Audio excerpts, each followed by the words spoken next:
નિરાશ અવશ્ય થયા છે।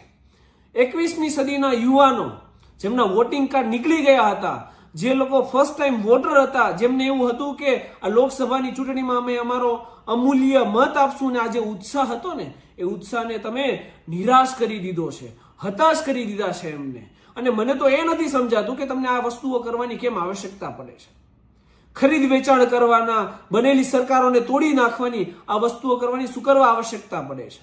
તમારી પાસે વોટ માંગવા માટે કેટલા બધા સોર્સિસ છે, ચાહે આર્ટિકલ 370 હોય, એ ચાહે અટલ બ્રિજ હોય, એ ચાહે એક્સપ્રેસ હાઈવે હોય, મેટ્રો હોય, બુલેટ ટ્રેન હોય, સ્ટેચ્યુ ઓફ યુનિટી હોય, આયુષ્માન ભારત હોય, આ તમામ મુદ્દાઓ તમારી પાસે છે, જે વિકાસના મુદ્દાઓ છે, અને જેના આધારે તમે કોઈ પણ જનતા પાસે વોટ માંગશો તો મને ભરોસો છે કે જનતા તમારી સાથે ઊભી રહેશે।